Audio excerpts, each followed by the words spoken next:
हाय दस नहीं, इधर आ जा, जा इधर अंदर जा, टिकती नहीं है ना एक जगह पे तो कुछ भी करती है. Good evening, welcome back to In the Khud. This is October 24th, 2022, 6:49 p.m. and I have like 5 days worth of documentation to be done in this episode. I don't know how long it's gonna end up being, but I'm gonna try and keep it as minimal as I possibly can while I sip my cup of coffee. Happy Diwali. But इधर चले जाना अंदर. I've changed the lighting a little bit. Like this one was I was using the white light here and was giving kind of like that greenish tint which I was not liking so much. So I've made that a little warmer, and even this is like a little more warmer. It's a perfectly balanced frame. I love it. So 20th October was Thursday. I had gone to the office the whole day, and the thing about going to office is you basically just work on the full-time job things the whole day, and that's how it was. And it's not like I'm regretting or anything, just going to office once in a while, just showing my face, especially to the founders. There is this good thing to do, good practice. Like, so once in a while, maybe like twice a month is a good place. Like every single week is also a bit of a overkill because I just get super tired after coming back. It's like a entire process doing it. So that was that. Then Friday was, because this was closing the week which was supposed to go into this week, that's the Diwali week. So we have 3 consecutive holidays and every brand had to get out Diwali creative. So Friday was again a very hectic, do we have Friday? Yeah, was again a very hectic full-time job day.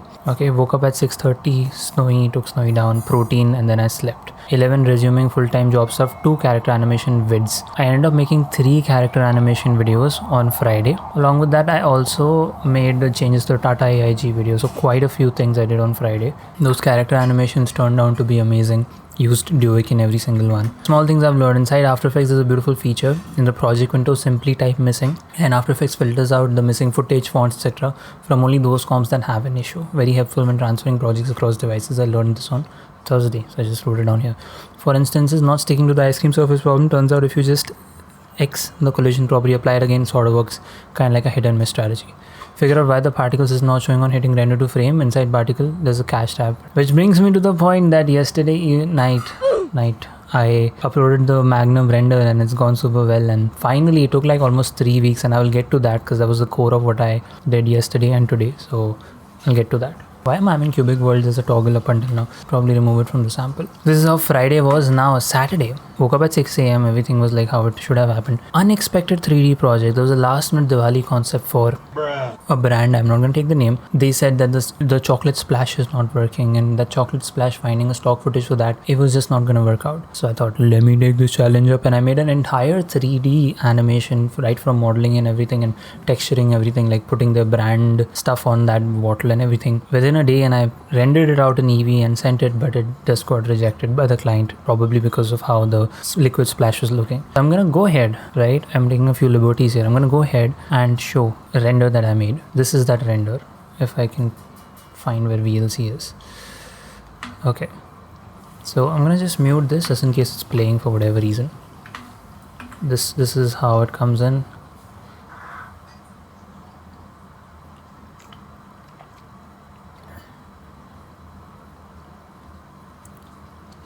I loved it.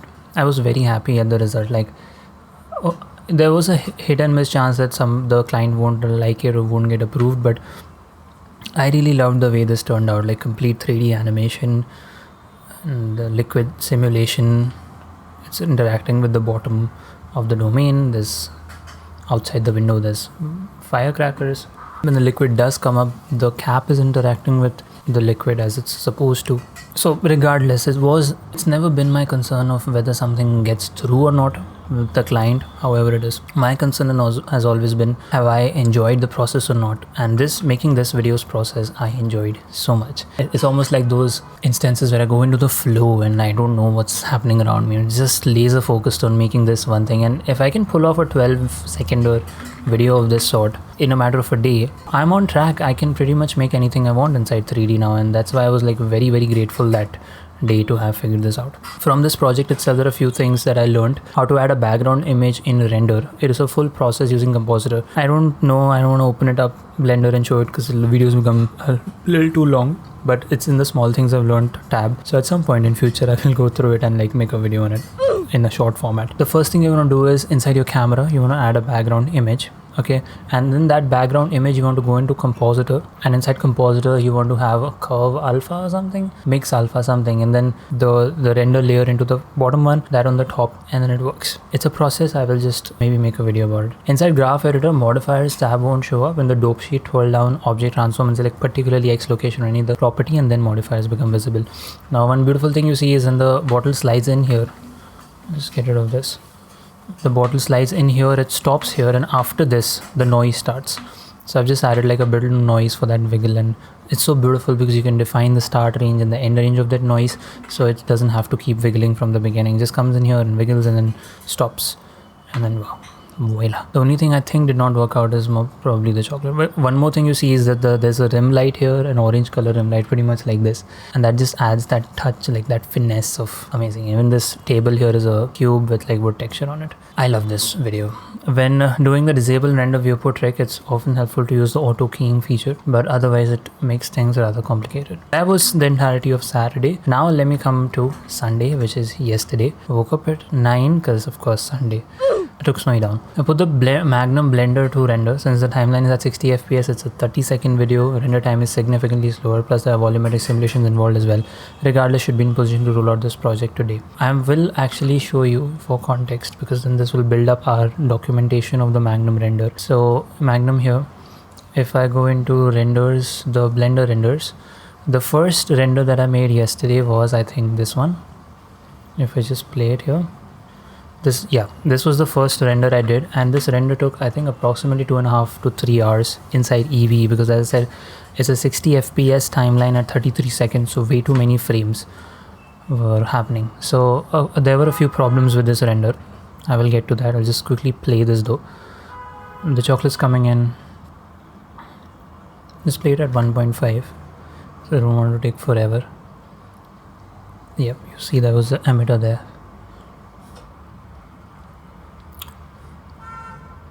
Comes off and then toop.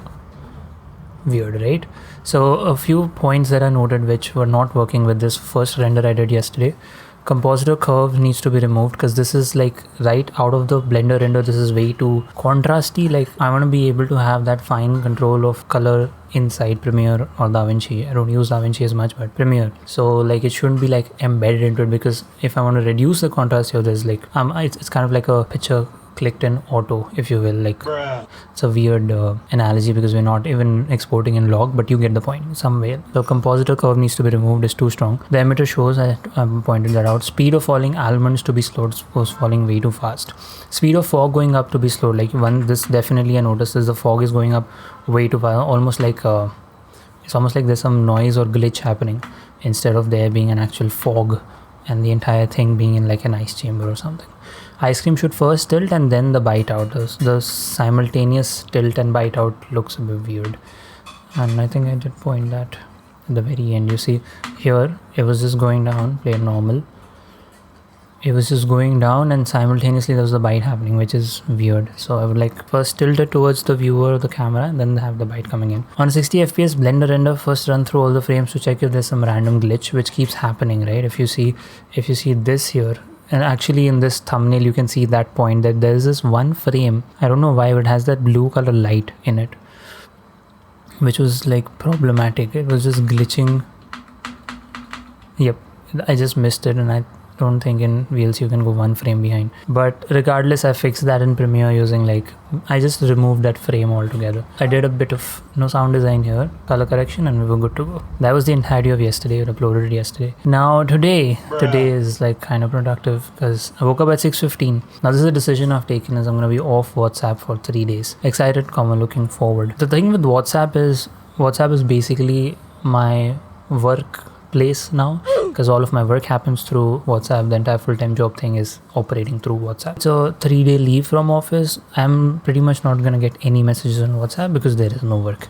So I just wanted to take this like an opportunity. Let me just get off WhatsApp, because it starts to get on your head a bit, and to me things do get on my head quite easily. So I'm like, okay, let me just see what happens. And turns out that I'm gonna lose all my chats and everything, and I tried to do a chat backup onto my Google Drive. It did not quite happen, like 70 or 80%. Those are about 22 GB of content had to be backed up, so that did not quite work out. So I will be losing my chats when I reinstall WhatsApp but that is all right. It's not a problem. Next Blender project. What is the next Blender project we're working on? This is important. Geometry Nodes Forest Scene from Arundel's Beginner Geometry Nodes course. And I know I just did it again. I bought Arundel's Advanced Geometry Nodes course because they were giving 20% off. Although it's been extended to the entire week now. They said 23rd before buy before 23rd you'll get 20% off. I was like, I'm in, because I anyway have to take it, right? So I spent like 3,000 rupees for that. I have to learn from Arundel, of course, man. I'm never thinking too much about spending on courses, especially Arundel's course on geometry nodes. Yes, please. So in the morning today, I watched, I think, a couple of videos from his advanced course. Now, the point is that the next Blender project I'm working on is the forest scene from the beginner's course that I took for geometry nodes. I don't want to just recreate what he's made, like that forest and trees and then that birds coming up. I want to think of a creative concept on similar lines.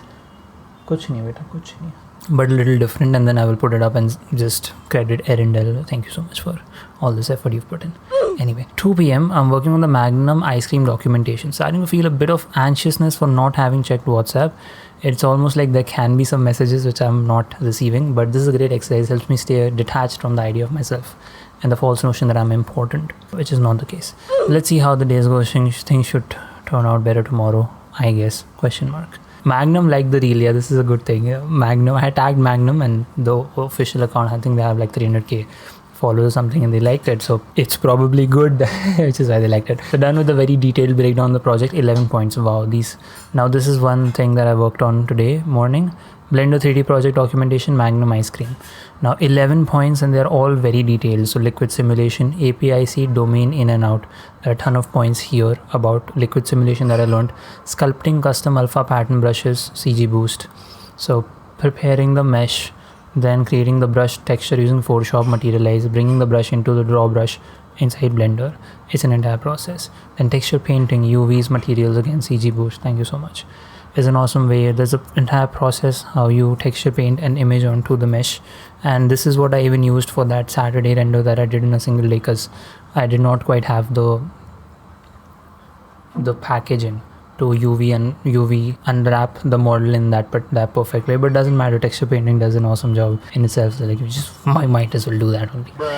Then there's a few additional tips. Okay, then the fourth thing I learned is camera movement, how you can have one camera and make it move along multiple paths. Again, thank you CG Boost for it. Particle system, I learned a lot of things about collisions and why particle systems are not interacting. Geometry nodes, I was supposed to use this but I did not, because the final render is something that we made through sculpting and texture painting. Shading, I learned a ton about materials, like when that bite is taken, that inside is that wave texture and everything. And even in general, learning about adding materials and then noise texture and the scalar noise texture being controlled by board noise texture and stuff like those. Just a lot more comfortable with procedural shaders now. Lighting, 360 dome, because this was the first time the camera was actually revolving 360. I had to make sure that's actually a dome outside the object, so that at no point the camera is looking into oblivion like black space, which is actually happening at one point, but it's not very noticeable. I learned a few things about dope sheet as an auto keying, video sequencer, After Effects over Blender. This is the perfect project that made me realize that even though Blender is a powerful software and it has the capability to do everything inside it, it just makes sense to use all the other softwares in my toolkit, which I have been working and developing over the period of only 2 years. And when I think about it, I've come quite a distance in just 2 years, but not getting ahead of ourselves. We're going to be grounded, and okay, there's a lot to learn, a lot to grow.